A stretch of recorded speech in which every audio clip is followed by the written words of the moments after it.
Good morning friends. कैसे हैं आप सब। उम्मीद करता हूं कि आप सब बहुत अच्छे हैं और आपकी पढ़ाई लिखाई अच्छी चल रही है। मेरे YouTube चैनल पे आपका स्वागत है। जैसे कि कल मैंने आपको रीजनिंग का सिलेबस पढ़ाया था, उसी सिलेबस की अगली कड़ी में मैं आज आपको अल्फ़ाबेट सेक्शन पढ़ाऊंगा। रीजनिंग का प्रथम चैप्टर। अल्फ़ाबेट सेक्शन क्या कहते हैं, रीजनिंग चैप्टर की पूरी जान होती है। ये लगभग जहाँ रीजनिंग पूछी जाती है वो मतलब कि उसमें हर एग्जाम में इसके 3, 4, 5, 6 क्वेश्चन आ जाते हैं। और हाँ, ये बहुत बड़ा चैप्टर होता है और इसको पढ़ने के लिए क्या कहते हैं, हमें क्या बहुत ही अच्छे से समझना पड़ेगा, तभी हम इसके क्वेश्चन को कर पाएंगे। चलिए देखते हैं अल्फ़ाबेट सेक्शन।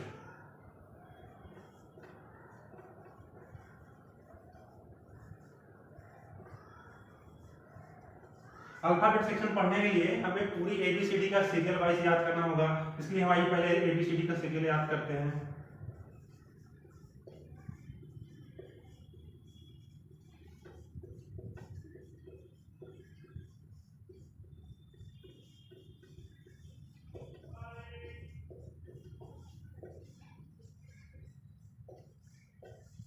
ये हो गई भैया हमारी एबीसीडी। ठीक, एबीसीडी क्या कहते हैं, एबीसीडी क्या कहते हैं, क्वेश्चन सॉल्व, वर्णमाला के क्वेश्चन सॉल्व करने से पहले हमें कुछ जरूरी बातों का ध्यान रखना चाहिए। जैसे कि हमें यह देखना होगा कि अंग्रेजी वर्णमाला मतलब कि हम जिस ओर देख रहे हैं अंग्रेजी वर्णमाला उसी ओर देख रही है जो हमारे जैसे। और अगर इसकी वैल्यू 0 आती है, अगर हमें सॉल्व करने में 0 आती है तो यह हमेशा जेड को प्रदर्शित करती है। और अंग्रेजी वर्णमाला निम्न क्रम में हो सकती है। देखिए पहला क्रम है यूजुअल,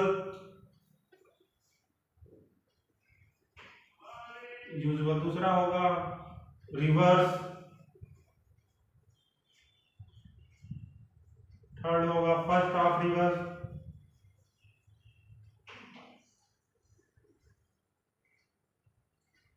चौथा होगा सेकंड हाफ रिवर्स,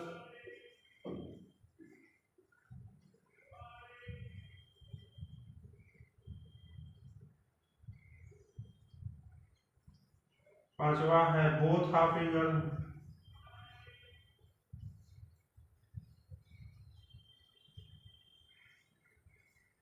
और अगला है वेरिएबल।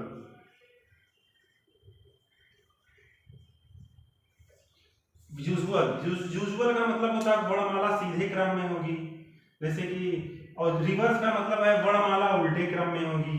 फर्स्ट हाफ रिवर्स का मतलब है कि वर्णमाला मतलब कि आधे भाग से उल्टे क्रम में होगी और अगले भाग सीधे क्रम में होगा। और सेकेंड हाफ रिवर्स है कि वर्णमाला का मतलब आधा अक्षर यानी ए से एम तक सीधे लेटर में होगा और उससे अगला अक्षर उल्टे क्रम में होगा। और बोथ हाफ रिवर्स में होगा कि आधा यानी कि ए से एम तक वर्णमाला उल्टे क्रम में होगी।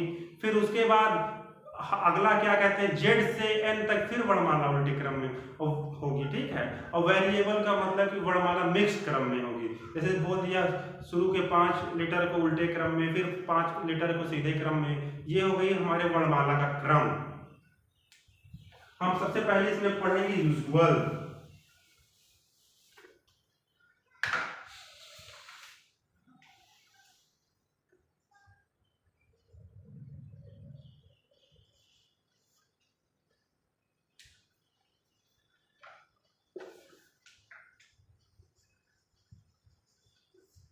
यूजुअल पढ़ने से पहले हमें अंग्रेजी वर्णमाला को याद करना होगा। जैसे कि इसका पोजीशन देखना होगा कि ए किस स्थान पे, जैसे कि ए का होता है 1 2 3 4 5 6 7 8 9 10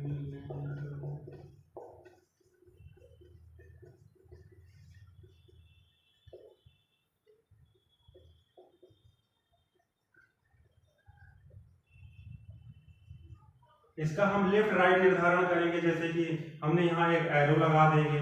एरो का क्या कहते हैं, ये लेफ्ट, इसका लेफ्ट प्रदर्शित करेगा। एरो का राइट, ये राइट प्रदर्शित करेगा।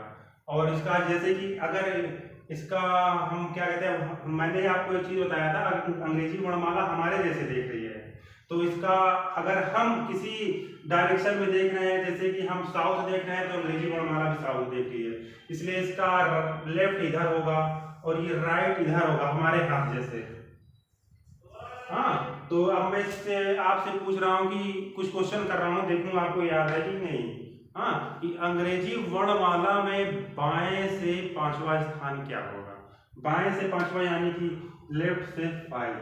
आप लेफ्ट से 5 इसको आप मान लीजिए आपको याद नहीं है तो आप गिन गिन के पूरी पहले वर्णमाला लिखेंगे, फिर उसके बाद इसको गिन गिन के करेंगे। ठीक, तो इसके लिए मैं कुछ मतलब कि आपको चूरन दे देता हूँ, आप उसको याद कर लीजिएगा तो आपको निकल जाएगा। जैसे फिर हमको जैसे हम इसमें निकालेंगे ई जे ओ टी वाई। ठीक है, इसको इजोती।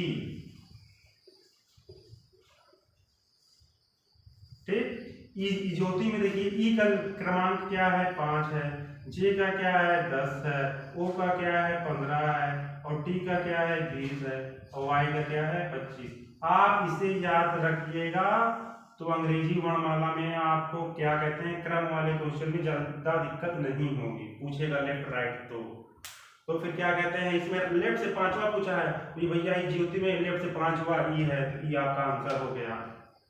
अगर आप पूछ लेगा अंग्रेजी वर्णमाला में लेफ्ट से 11वां अक्षर कौन है, ये लेफ्ट से 11 हो गया। और मान लीजिए 11 पे आपको याद नहीं है तो, लेकिन आपको 10 पे तो याद है, और 10 है तो 11 10वां क्या होता है जे होता है, तो 11 जे के बाद अगला लेटर क्या होगा के, तो इसका आंसर हो जाएगा के, लेफ्ट से 11 के। और अगर पूछ लेता है कि अंग्रेजी वर्णमाला में बाएं से 23वां अक्षर क्या होगा, यानी लेफ्ट से 23। मान लीजिए आपको लेफ्ट से 23 नहीं याद है, लेकिन इजोती में आपको लेफ्ट से 20 तो याद है और 25 याद है। 25 क्या होता है वाई होता है लेफ्ट से,